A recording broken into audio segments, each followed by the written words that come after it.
بشیرہ میراثی اور معاشرتی المیہ کہتے ہیں کہ بشیرہ نام کا ایک میراثی اپنے گاؤں اور میراثی فیملی کو چھوڑ کے شہر آ گیا۔ کام پیدائش سے ایک ہی کرتا چلا آیا تھا، تو شہر میں بھی گلے میں ڈھول ڈالے، رنگین کپڑے پہنے، لمبے بال دھمال کے انداز میں ہلاتے، تابڑ توڑ ڈھول بجاتا پھرتا تھا۔ جیسا کہ ہر کسی کا ایک دن آتا ہے، تو اسے بھی ایک دن کسی میوزک ڈائریکٹر نے اپنے اسٹوڈیو میں بھرتی کر لیا، جہاں سے بشیرہ ترقی کرتے کرتے پہلے اسسٹنٹ ڈائریکٹر بنا اور پھر اپنا الگ اسٹوڈیو بنا کر میوزک ڈائریکٹر استاد بشیر خان کے نام سے شہرت پائی۔ وقت گزرتا گیا، استاد بشیر کی دھنیں عالمی سطح پر مقبول ہوئی۔ فلموں میں استاد کا نام میوزک کی مد میں شامل ہونا کامیابی کی ضمانت ہوتا۔ بات نگار ایوارڈ سے تمغہ حسن کارکردگی تک پہنچی، لالی سے بالی اور پھر حالی تک کا سفر منٹوں میں طے ہوا۔ آسکر کے لیے نامزدگی ہوئی، امریکہ منتقلی اور پھر مستقل سکونت اختیار کی۔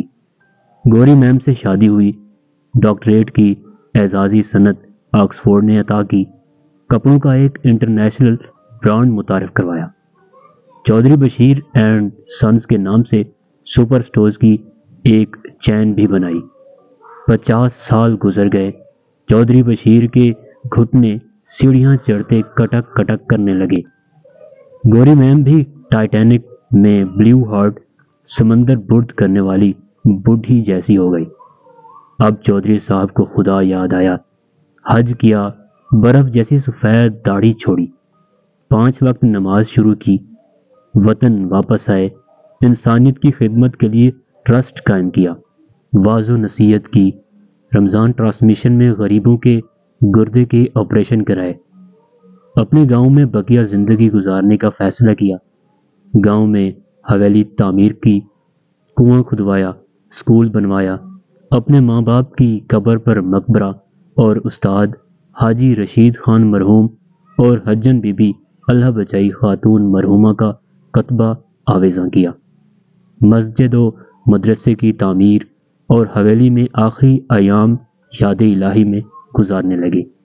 تو صاحبو، گاؤں میں چودھری بشیر خان کی عزت و احترام اور رعب و دبدبے کا یہ عالم کہ جہاں سے وہ کریف لگے سوٹ اور اونچے شملے کی پگڑی میں ملبوس گزرتے، لوگ سلام چودھری صاحب کہہ کر جھکتے۔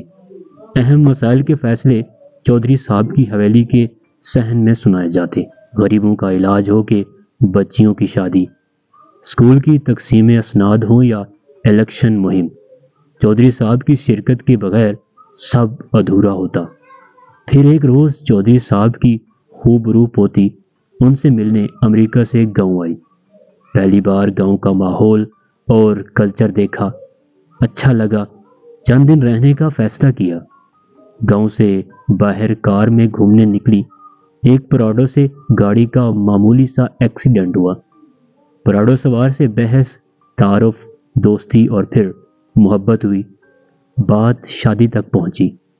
چودھری صاحب لڑکے کے باپ سے ملے، حسب نسب پوچھا، جواب ملا چودھری فرزند علی نام ہے، پڑوس کے گاؤں میں جاگیر ہے، پیسے کی ریل پیل ہے، اچھا اور بااثر خاندان ہے۔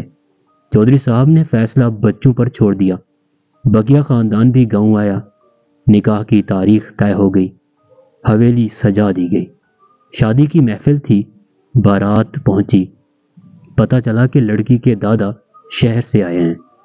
چودھری صاحب کی نشست کے برابر میں لڑکی کے دادا براجمان ہوئے، تعارف ہوا، کچھ آنکھیں چار ہوئیں، کچھ یاداشت کنگالی گئی، آخرکار ایک دوسرے کو پہچان لیا گیا، پرانی شناسائی نکلی۔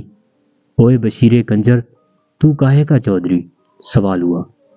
اوئے بوٹے مسیح، مسلی تو کب مسلمان ہوا کا جواب ملا۔ تلخ کلامی ہوئی، اوئے لانتی دی اولاد، اوئے میراسیاں دا ٹولا، اوئے بلی کتے کھان والیو، اوئے دلیو شیدے ناجائز اولاد، اوئے سورا۔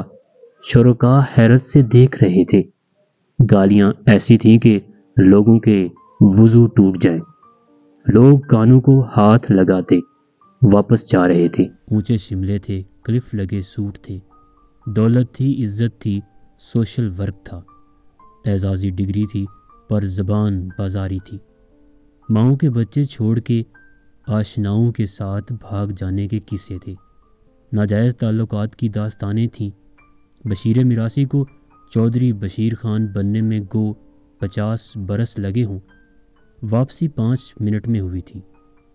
سب کو سبق مل گیا تھا کہ زمان و مکان کی تبدیلی ہو یا پوزیشن و لباس کی، اسے ایوان اقتدار پر براجمان کیا جائے یا عطر میں بسا کر ممبر و محراب کا ٹھیکیدار بنا دیا جائے، انسان کی اصل کبھی تبدیل نہیں ہوتی اور منہ کھولتے ہی اوقات کا پتہ چل جاتا ہے۔